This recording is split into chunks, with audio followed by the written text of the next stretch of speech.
আসসালামু আলাইকুম রহমতুল্লাহ। Face the people যে গণমাধ্যমটা আছে বা ইউটিউবটা আছে, সেখানে উনি সাইফুর রহমান সাগর মনে হয়, উনি শেখ হাসিনার একজন কঠোর বিরোধী এবং আওয়ামী সরকার একদম বিরোধী। উনি মানে বিদ্রোহ ঘোষণা করে একটা মিডিয়া। ইনি শেখ হাসিনার আমলেও একেবারে সেই ধরনের লোকদেরকে ডাকতো, যেখানে তারা হাসিনার সমালোচনা সহ সকল বিরোধী কর্মকাণ্ড করত, এবং উনি ভালো ভালো লোকদেরকে টক শোতে ডাকেন। এটা দেখা যায় ওনার টক শোতে খুব বেশি দেখা যায় সমন্বয় ইসমাইল সম্রাটকে।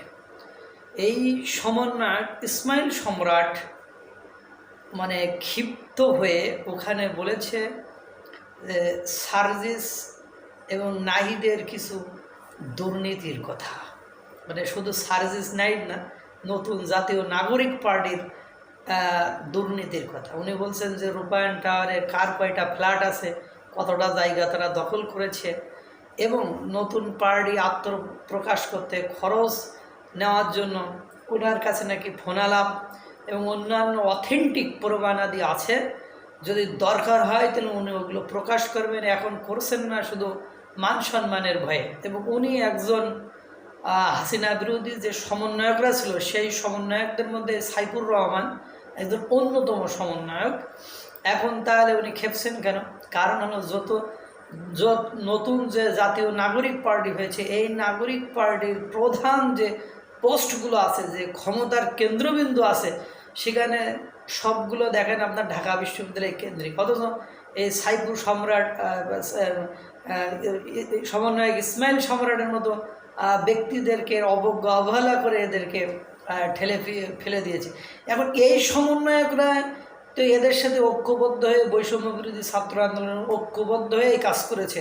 তাহলে তারা জানে যে এই যে সোর্স অফ মানি, মানে টাকার উৎসটা কোথা থেকে আসছে, কোন জায়গা থেকে টাকা এসেছে, এগুলো তারা জানে। এবং সে তো হলপ করে বলতেছে আমার কাছে ফোনালাপের কল রেকর্ডিং আছে, পাশাপাশি বলছে আমার কাছে দলিল প্রমাণ আছে যে তারা কোথায় চাঁদাবাজি করেছে, কোথায় দুর্নীতি করেছে, কোথায় থেকে টাকা দিছে, এগুলো তার কাছে আছে। তাহলে এরপরে কি আর কথা থাকে? এরপরে আপনারা তো দেখেছেন যে রংপুরে সে নাহিদকে পুলিশ গ্রেপ্তার করেছে, কারণ তার বিরুদ্ধে মামলা দিয়েছে।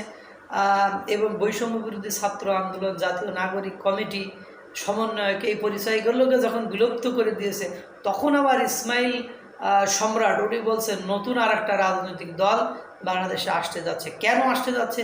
কারণ হলো জাতীয় নাগরিক পার্টি হলো ঢাকা বিশ্ববিদ্যালয় কেন্দ্রে। আপনারা জানেন ঢাকা বিশ্ববিদ্যালয় জাতীয় নাগরিক পার্টি যেমন ছাত্র সংগঠন তৈরি হলো, তখন সব ঢাকায় বিশ্ববিদ্যালয় কেন্দ্রিক পোস্ট দেওয়ায় প্রাইভেট বিশ্ববিদ্যালয়ের ছাত্রছাত্রীদেরকে তারা ঢাকা বিশ্ববিদ্যালয় ক্যাম্পাসে ফেলে পিটাইছে।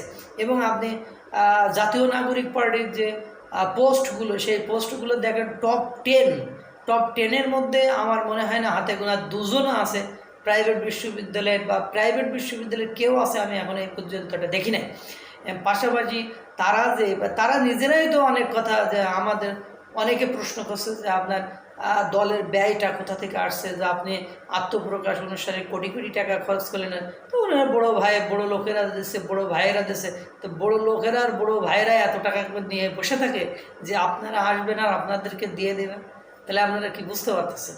ঘটনা হলো সমন্বয়ক যখন বলে তাদের দুর্নীতির কথা, এই সার্জিস এই হাসনাদের এই নাহিদের দুর্নীতির কথা, তখন তো বোঝাই যায় তারা দুর্নীতি করছে। সুতরাং ওই মানে আমাদের ওই যে একটা ডায়লগ আমি ফিরোই দিই, কই আব্বু বাবা তোমার কোন জামাইটা ভালো, তা কই কি সব শালার বোধ ভালো, যেটা সবচেয়ে ভালো সেটা গাছে দাঁড়ায় মতে অবস্থায় যে বাংলাদেশের মানুষের ঠিক ওরকমই।